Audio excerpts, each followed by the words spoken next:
Hey guys, ಇವತ್ತು ತುಂಬ ಸಾಮಾನ್ಯವಾದಂಥ rubber eraser ಬಗ್ಗೆ ತಿಳ್ಕೊಳ್ಳೋಣ. ಸಾಮಾನ್ಯವಾಗಿ ನಾವು ಪೆನ್ಸಿಲಿಂದ ಬರೆದಾಗ ಏನಾದರೂ ಮಿಸ್ಟೇಕ್ ಆದರೆ ಅದನ್ನು ಎರೇಸರ್ ತೊಗೊಂಡು ಎರೇಸ್ ಮಾಡಿರ್ತೀವಿ ಅಲ್ವಾ. ಆದರೆ ಒಂದು ಕ್ವೆಶನ್, ಈ ಎರೇಸರ್ನ ಕಂಡಿಡ್ದವ್ರು ಯಾರು? ಆ್ಯಂಡ್ ಎರೇಸರ್ ಇಲ್ಲದೆ ಇರೋ ಕಾಲದಲ್ಲಿ ಯಾವುದನ್ನು ಯೂಸ್ ಮಾಡ್ತಾಯಿದ್ರು ಎರೇಸರ್ ಆಗಿ? ಅದ್ರ ಬಗ್ಗೆ ಕಂಪ್ಲೀಟ್ ಡೀಟೇಲ್ಸ್ ಈ ವಿಡಿಯೋದಲ್ಲಿ ತಿಳ್ಕೊಳ್ಳೋಣ. ಇವತ್ತು ನಾವೇನು ರಬ್ಬರ್ ಎರೇಸರ್ ಯೂಸ್ ಮಾಡ್ತಾ ಇದ್ದೀವಿ, ಇಂದಿನ ಕಾಲದಲ್ಲಿ ಎರೇಸರ್ ಇರಲಿಲ್ಲ. ಅದು ಎರೇಸರ್ ಬದಲು ಬ್ರೆಡ್ ಕ್ರಾಂಬ್ಸಿಂದ ಎರೇಸ್ ಮಾಡ್ತಾ ಇದ್ರಂತೆ. ಸ್ವಲ್ಪ ಒದ್ದೆ ಆಗಿರೋ ಬ್ರೆಡ್ ಕ್ರಾಂಬ್ನ ತೊಗೊಂಡು ಗ್ರಾಫೈಟ್ನ ಹೀರ್ಕೊಳ್ಳೋವರೆಗೂ, ಅಂದರೆ ನಾವು ಪೆನ್ಸಿಲಿಂದ ಮಾರ್ಕ್ ಮಾಡಿರ್ತೀವಿ ಅಲ್ಲ ಮಿಸ್ಟೇಕ್ನ, ಆ ಮಿಸ್ಟೇಕ್ ಎರೇಸ್ ಮಾಡೋದಕ್ಕೆ ಆ ಗ್ರಾಫೈಟ್ ಪೆನ್ಸಿಲ್ ಗ್ರಾಫೈಟ್ ಏನಿರುತ್ತೆ ಅದನ್ನು ಹೀರ್ಕೊಳ್ಳೋವರೆಗೂ ಅದ್ರ ಮೇಲೆ ಹಚ್ಬಿಟ್ಟು ಅದನ್ನು ಎರೇಸ್ ಮಾಡ್ತಾ ಇದ್ರಂತೆ. ಬಟ್ ಇಲ್ಲಿ ತುಂಬಾ ಪ್ರಾಬ್ಲಮ್ಸ್ಗಳಿತ್ತಂತೆ ಅವಾಗ. ಬ್ರೆಡ್ ಕ್ರಮ್ ತುಂಬ ಬೇಗ ಕೆಟ್ಟೋಗೋದು, ಆಮೇಲೆ ಚೆನ್ನಾಗಿ ಅಳಿಸ್ದೇ ಇರೋದು, ಆಮೇಲೆ ಪೇಪರ್ ಹಾಳಾಗ್ತಾ ಇರೋದು, ಈ ಥರ ಬ್ರೆಡ್ ಕ್ರಮ್ಸ್ ಯೂಸ್ ಮಾಡೋದ್ರಿಂದ ತುಂಬಾ ಪ್ರಾಬ್ಲಮ್ಸ್ ಫೇಸ್ ಮಾಡಿದ್ದಾರೆ. ಈ ಥರ ಪ್ರಾಬ್ಲಮ್ಸ್ ಇರೋದ್ರಿಂದ ಜನಗಳಿಗೆ ಇದಕ್ಕಿಂತ ಬೆಟರ್ ಸೊಲ್ಯೂಷನ್ ಬೇಕಾಗಿತ್ತು. 1770 ದಶಕದಲ್ಲಿ ಯುರೋಪ್ ದೇಶಕ್ಕೆ ಸೌತ್ ಅಮೇರಿಕಾ ಒಂದು ನ್ಯಾಚುರಲ್ ರಬ್ಬರ್ ಪರಿಚಯ ಮಾಡಿಕೊಡುತ್ತೆ. ಈ ರಬ್ಬರ್ ಮರದ ಹಾಲಿನಂತೆ ರಸದಿಂದ ತಯಾರಾಗಿರುತ್ತೆ. ಇದನ್ನು ಲ್ಯಾಟೆಕ್ಸ್ ಅಂತ ಕರಿತಾ ಇದ್ರು. ಜನರು ಇದನ್ನು ಗಮನಿಸ್ತಾರೆ, ಈ ರಬ್ಬರ್ ತುಂಡು ಪೆನ್ಸಿಲ್ ಮಾರ್ಕ್ಸ್ನ ಚೆನ್ನಾಗಿ ಅಳಿಸುತ್ತೆ ಅಂತ ಜನಗಳು ಗಮನಿಸ್ತಾರೆ.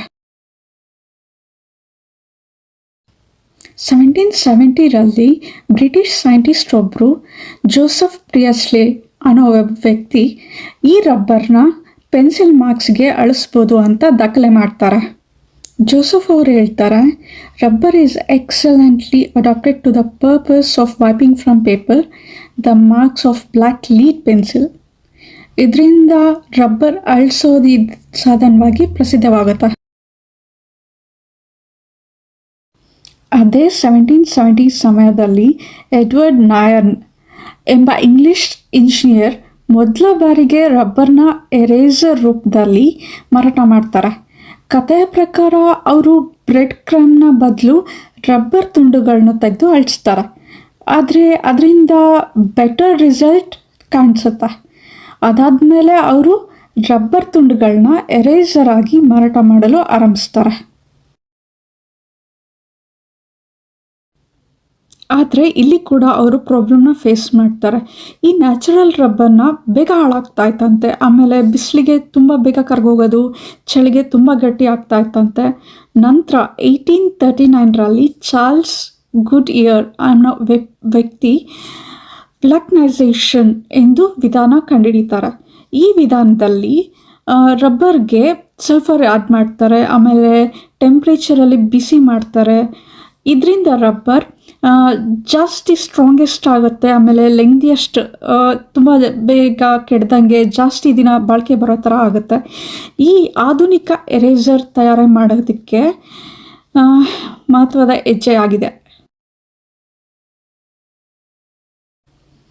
1858ರಲ್ಲಿ ಹೈಮನ್ ಲಿಪ್ಮ್ಯಾನ್ ಎಂಬ ವ್ಯಕ್ತಿ ಪೆನ್ಸಿಲ್ನ ಹಿಂಭಾಗಕ್ಕೆ, ಅಂದರೆ ಇವಾಗ ಇದು ಪೆನ್ಸಿಲ್ ಅಂತ ತಿಳ್ಕೊಳ್ಳಿ, ಹಿಂದ್ಗಡೆ ಎರೇಸರ್ನ ಫಿಕ್ಸ್ ಮಾಡೋದಕ್ಕೆ ಕಂಡುಹಿಡಿತಾರೆ.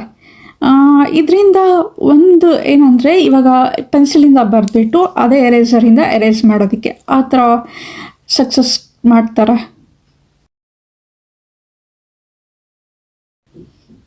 ಗೈಸ್, ಒಂದು ಚಿಕ್ಕ ಎರೇಸರಿಂದ ಇಷ್ಟು ದೊಡ್ಡ ಹಿಸ್ಟ್ರಿ ಇದೆ ಅಂತ ನೀವು ಊಹಿಸಿದ್ರಾ?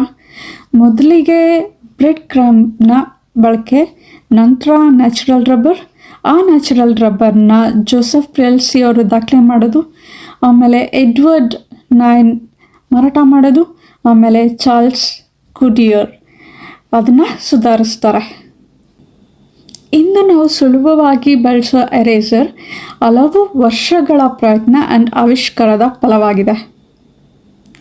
ಗೈಸ್, ನಿಮಗೆ ಈ ವಿಡಿಯೋ ಇಷ್ಟ ಆದರೆ ಪ್ಲೀಸ್ ಲೈಕ್ ಮಾಡಿ, ಸಬ್ಸ್ಕ್ರೈಬ್ ಮಾಡಿ.